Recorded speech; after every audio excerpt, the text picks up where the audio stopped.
Halo semuanya, perkenalkan kami dari kelompok 9 Manajemen Kinerja.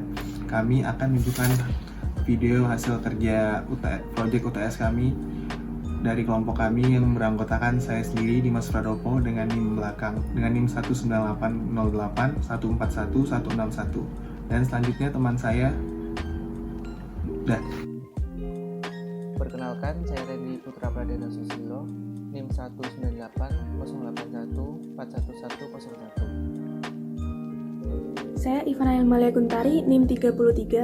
Perkenalkan, nama saya Sari Sulastri dengan NIM 19808144036. Baik, kelompok kami sendiri mengambil PT Bank Sentral Asia Tbk atau yang lebih dikenal dengan BCA.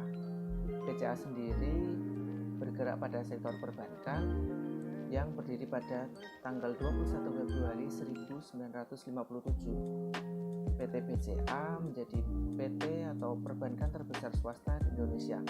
Dengan status terbesar tersebut, PT BCA ingin menjaga kualitasnya dengan memprioritaskan nasabah dengan pelayanannya, salah satunya melalui teller bank.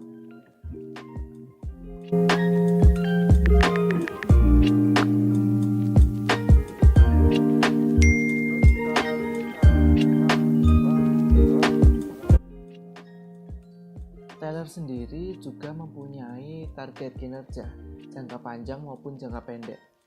Target jangka pendek dari teller yaitu melayani nasabah dengan sepenuh hati serta dengan integritas yang tinggi.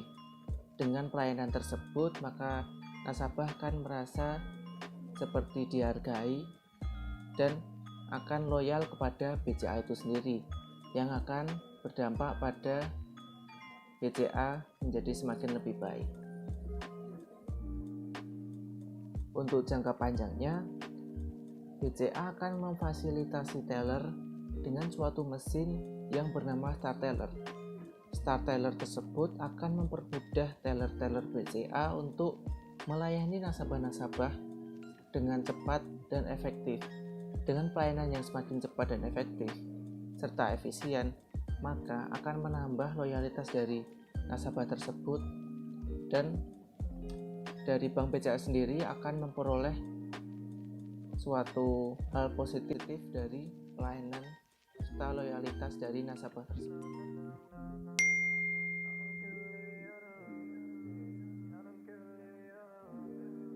Teller BCA juga akan mendapatkan suatu penilaian.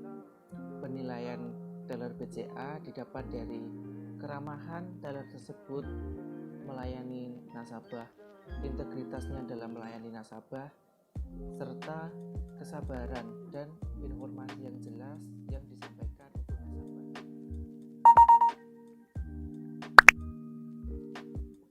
Selanjutnya ada alur perencanaan kinerja sebagai teller. Yang pertama ada feedback. Jika pengumuman hasil wawancara menyatakan bahwa kamu diterima dan lolos, maka kamu bisa menuliskan respon akan hal tersebut, misalnya dengan cara menunjukkan antusiasme. Itu akan mempengaruhi manajer sehingga beliau dapat meluangkan banyak waktu untuk membimbingmu dalam masa orientasi kerja. Namun apabila kamu tidak diterima, kamu bisa memanfaatkan email tanda terima kasih ini untuk menanyakan feedback atau evaluasi dari manajer sehingga kamu bisa belajar dari pengalaman. Untuk jangka waktu, apabila pelamar pekerja telah menerima surat penerimaan karyawan dari perusahaan, maka perusahaan memberikan jangka waktu kepada pelamar pekerjaan selama 1 minggu untuk pelamar pekerja mempertimbangkan apakah ia akan menerima ataupun tidak menerima posisi kerja tersebut. Lalu untuk jangka waktu pegawai dapat menduduki posisi teller adalah sampai ia berumur 36 tahun. Itu tercantum pada salah satu artikel yang saya baca di internet. Karena teller termasuk pegawai frontliner atau pegawai di barisan depan yang langsung menangani nasabah. Lalu selanjutnya untuk tipe review. Untuk goal sebagai posisi teller itu adalah kontribusi individu teller kepada perusahaan yang harus yang dimana itu akan menjadi pengembangan spesifikasi fungsi bisnis terintegrasi. Lalu dengan mencapai goal tersebut, maka teller harus memiliki beberapa spesifikasi seperti orientasi pelayanan pelanggan, integrasi, ketelitian, ketekunan, pencitraan diri, manajemen waktu, dan kerjasama tim. Selanjutnya ada training, di mana training memiliki materi. Yang pertama adalah penguasaan atau pemahaman produk atau layanan. Ini akan memudahkan pelamar pekerjaan memahami apa yang akan ia kerjakan ke depannya. Yang kedua ada fleksibilitas kerja. Yang ketiga ada mengelola risiko. Yang keempat ada mitigasi risiko operasional teller. Yang kelima ada penyelesaian masalah nasabah. Yang keenam ada teamwork atau kerja sama tim. Yang ketujuh ada komunikasi. Yang kedelapan ada penampilan. Lalu untuk metode pelatihan atau trainingnya tersendiri itu terdapat 6. Yang pertama ada presentasi. Ini akan menguji komunikasi yang dimiliki oleh pelamar kerja. Yang kedua ada diskusi. Yang ketiga ada case study. Ini berguna agar bagaimana pelamar pekerjaan membuat keputusan saat ada permasalahan yang terjadi di lapangan. Yang keempat ada simulasi, bagaimana teller bekerja dan tahap-tahapan pekerjaan teller. Lalu yang kelima ada evaluasi, dan yang keenam ada kunjungan praktek.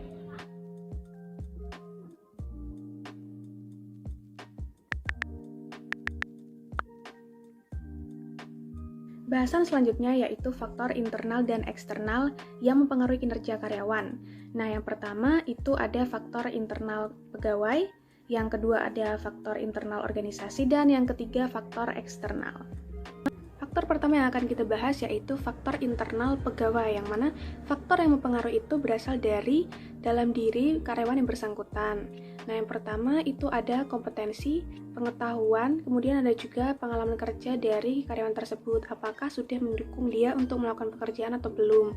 Yang kedua itu ada kondisi fisik maupun psikologis dari karyawan. Nah, apabila seseorang karyawan itu bekerja dalam kondisi yang tidak prima, maka kinerja dalam melayani customer itu juga akan terganggu. Nah, yang ketiga itu ada motivasi kerja dan juga kepuasan kerja. Apabila kepuasan kerja dan motivasi kerja karyawan itu tinggi, maka kinerja yang dihasilkan itu juga akan maksimal. Kemudian ada sikap, mood, dan personality. Apakah mood saat dia bekerja itu stabil atau tidak stabil, bagus atau tidak bagus. Kemudian ada personality-nya, misalnya extrovert atau introvert. Faktor yang kedua yaitu ada faktor internal dari organisasi. Nah, yang pertama itu tersedia atau tidaknya fasilitas yang memadai untuk mendukung karyawan tersebut bekerja. Nah, yang kedua itu ada gaji dan penghargaan. Nah, tujuan seseorang untuk berada di perusahaan itu kan juga mendapatkan gaji. Kemudian ketika kinerjanya melampaui apa yang diharapkan, juga perlu untuk diapresiasi. Nah, yang ketiga itu ada sistem manajemen dan juga lingkungan kerja sudah mendukung atau belum dalam melakukan pekerjaannya. Faktor yang ketiga itu ada faktor eksternal organisasi. Yang pertama itu ada inovasi teknologi. Nah, ketika teknologi yang digunakan untuk mendukung pekerjaan teller itu terinovasi, maka itu juga akan mempengaruhi perusahaan untuk mengganti peralatannya. Nah, penggantian peralatan tersebut juga akan mempengaruhi kinerja teller, yang mana juga membutuhkan penyesuaian. Yang kedua adalah keadaan yang tidak pasti seperti COVID-19. Nah, karena seorang teller itu kan merupakan frontliner dari sebuah perusahaan kan.